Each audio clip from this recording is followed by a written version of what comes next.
Fala pessoal, tudo bem? Professor Pitt apresentando mais uma aula de Física Básica direcionada para o ensino médio. O nosso tópico de hoje refere-se à lâmina de faces paralelas. Como que eu exemplificaria isso aí para vocês? Eu pego aqui essa régua de 30 centímetros, ela pode representar perfeitamente uma lâmina de faces paralelas. Ela é pouco espessa, ela tem transparência, né? E nesse caso aqui, a face superior e inferior são paralelas. Então você tem aqui em cima meio ar, aqui um meio plástico, né? E aqui embaixo meio ar. Como as faces são paralelas, então ela caracteriza como uma lâmina de faces paralelas. A nossa definição ela traz aqui o seguinte, ó, a lâmina de faces paralelas é um corpo relativamente pouco espesso, de material transparente, que possui duas faces paralelas. Aqui nós podemos ter o nosso esqueminha, né? A luz ela será proveniente do meio ar, ela vai imergir nessa lâmina, que normalmente é de vidro ou plástico, vai depender do material que você está trabalhando aí, normalmente vai ser vidro, e após o vidro você tem o ar novamente, então ela está imersa, ou seja, ao redor dela é preenchido com meio ar. E detalhe, essa letra aí minúscula aqui representará a sua espessura, porém, eu vou passar agora como que se determina alguns cálculos que são utilizados em vestibulares específicos no Enem das lâminas de faces paralelas. Já voltamos! Fala galera, já voltamos, ó. Não demorou nada, né? Então eu vou trabalhar agora com vocês com as equações que você utilizará na lâmina de faces paralelas. Detalhe, algumas você já conhecem de assuntos relacionados à ótica anteriormente. A primeira delas aqui é o de como determinar o índice de refração, né? Eu estou simbolizando aqui o índice de refração pelo N maiúsculo, em alguns materiais ele vai estar simbolizado pelo N minúsculo, mas é só uma questão de simbologia.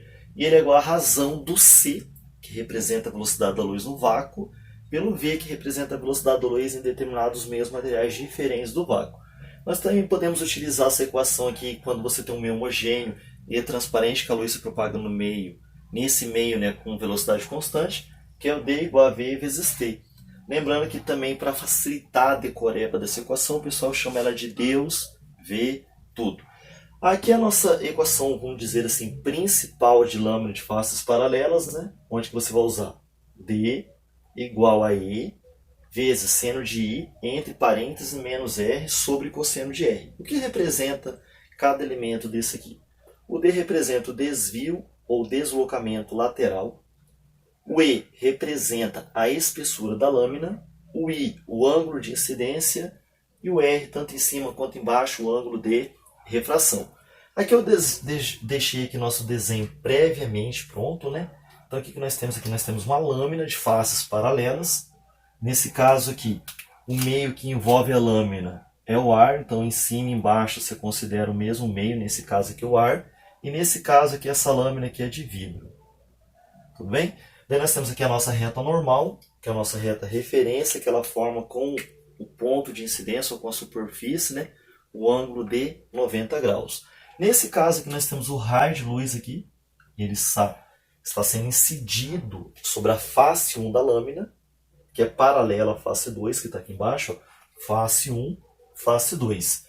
E esse ângulo que esse raio forma em relação ao normal, nós chamamos de I, que representa o ângulo de incidência. Aqui nós temos o ângulo dele em relação a normal, que é quando o raio já sofre refração, ele já está imerso no outro meio.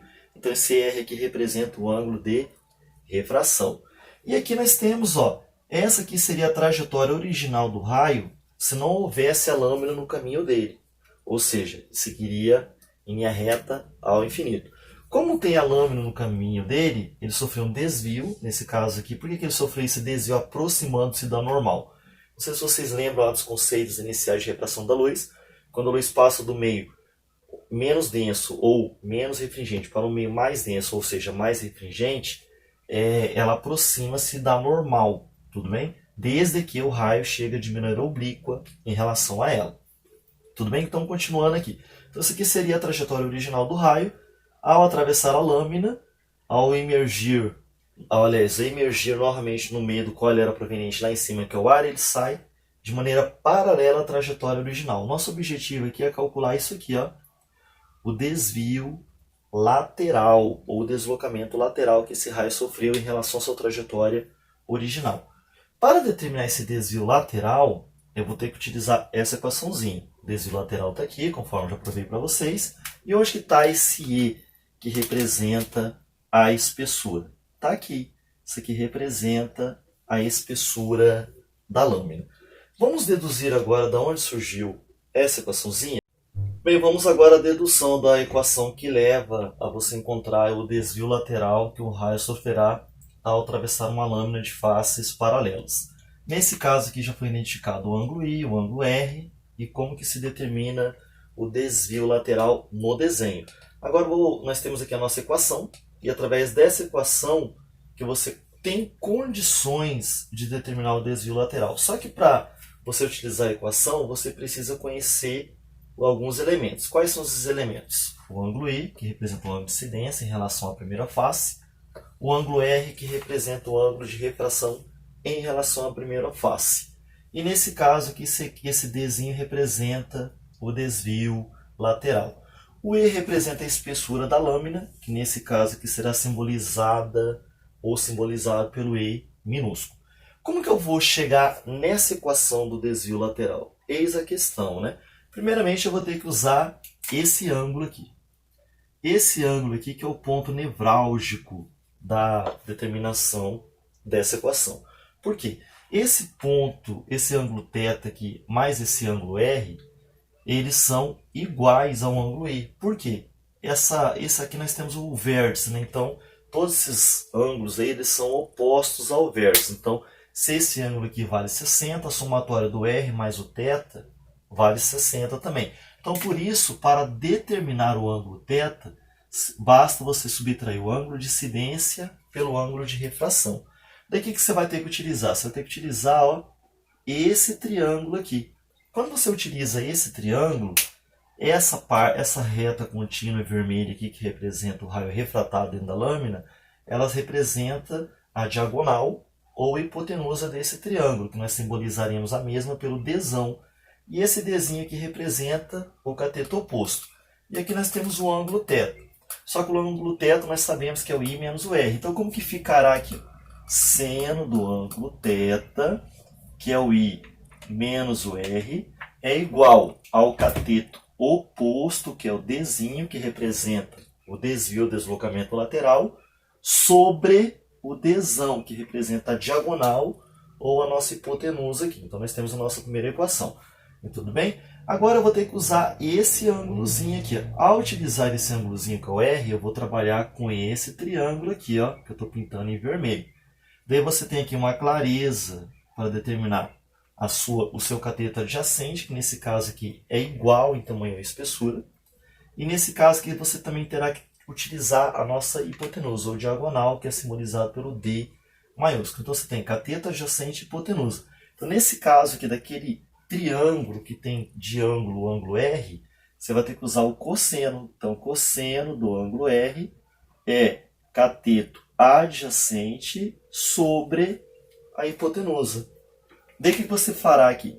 Dividindo membro a membro. Então, você vai colocar aqui seno de I menos R é igual a desvio lateral sobre a diagonal, sobre cosseno de R igual a espessura sobre diagonal. Como você tem uma divisão aqui de membro a membro, você cancela os que são iguais, né?